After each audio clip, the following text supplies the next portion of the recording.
Bonjour Bertrand. Nous continuons sur l'évangile de Pâques. Vous cherchez Jésus de Nazareth qui a été crucifié, il est ressuscité, il n'est point ici. Voici le lieu où on l'avait mis. Mais allez dire à ses disciples et à Pierre qu'il vous précède en Galilée. Il est question ici d'une recherche, nous cherchons, mais il n'est point ici. Il y a vraiment quelque chose d'un lieu, et je pense que, je suis en tout cas intéressée par surtout ta pensée, mais en tout cas c'est parti d'une réflexion de ma part. Souvent nous cherchons à l'extérieur, nous avons une quête, et finalement qu'est-ce qui vient de nous être dit là?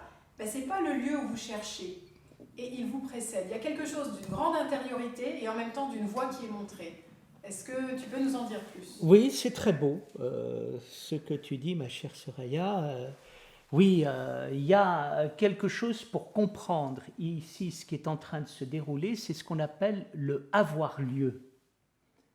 Quand quelque chose arrive, et habituellement, et ce quelque chose qui arrive habituellement est réel, et nous dit c'est réel. Pourquoi?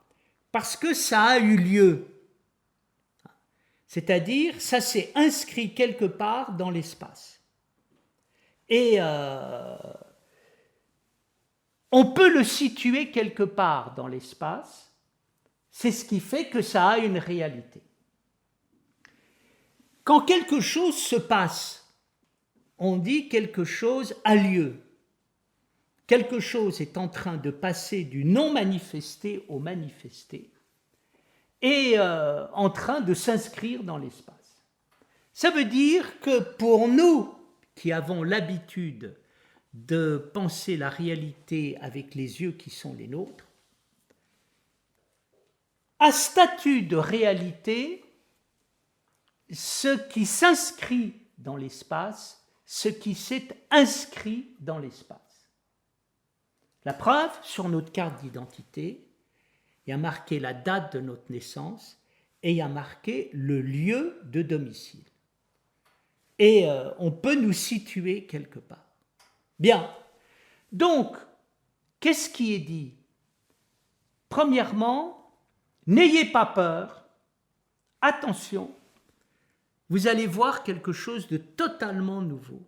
Et ce totalement nouveau existe. Le deuxième point, attention, vous cherchez quelque chose dans l'espace de ce monde,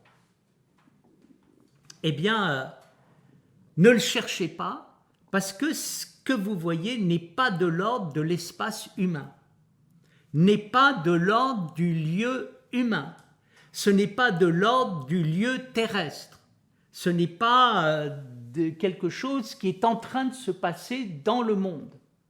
Ce n'est pas quelque chose qui est en train de devenir mondain. C'est quoi? C'est l'inverse. C'est quelque chose qui est en train de devenir céleste. Nous avons l'habitude, nous pensons que les choses existent parce qu'elles passent du ciel sur la terre. On va vous emmener, vous allez aller dans une nouvelle modalité d'existence qui fait qu'on va passer du lieu terrestre ou du lieu céleste. Et attention, ça n'est pas parce que c'est dans le lieu céleste, qui n'est pas un lieu terrestre, que ça n'existe pas. Et ce qui est intéressant, c'est que le Christ est dans un lieu, mais un lieu qui n'est plus le lieu, à savoir le lieu de la mort. Il est en Galilée et il vous précède. Il vous précède en Galilée. Le Christ n'arrête pas de voyager. Il n'arrête pas d'aller d'un lieu à un autre parce qu'il renouvelle en permanence le lieu dans lequel il part.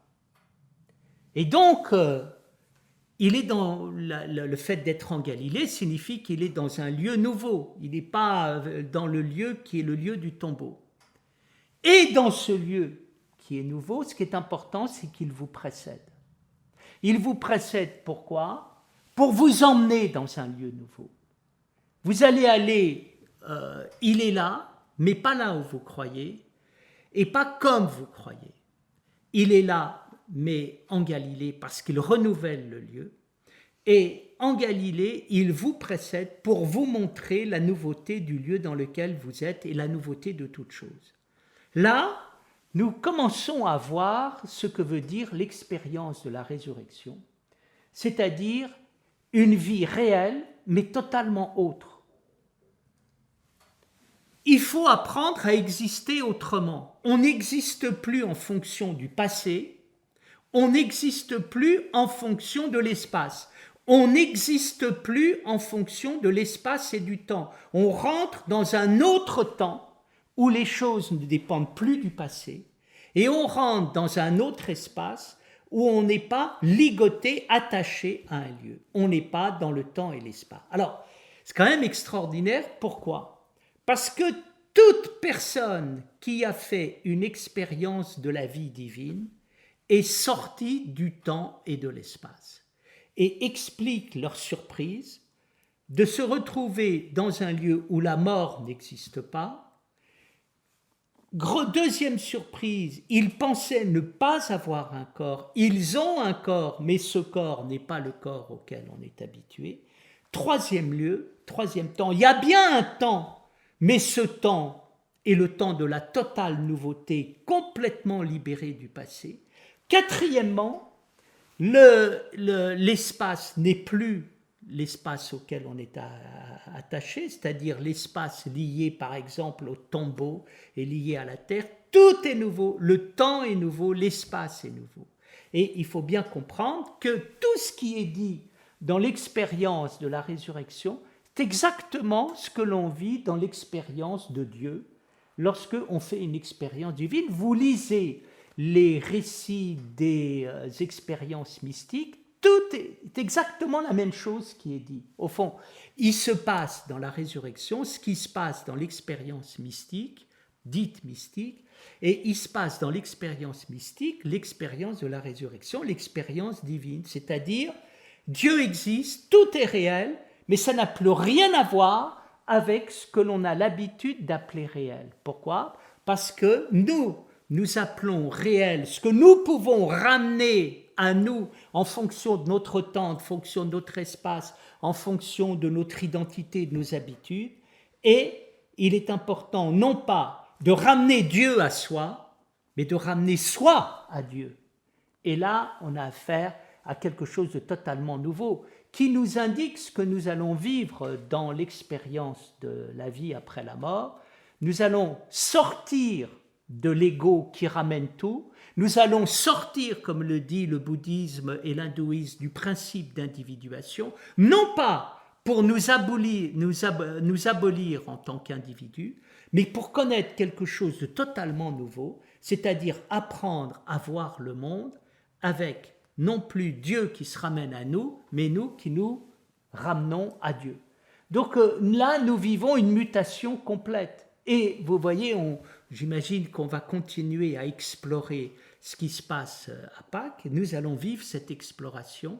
Et cette exploration est donnée pour nous pour que nous comprenions ce que veut dire vivre d'une manière ressuscitée, c'est-à-dire totalement nouvelle.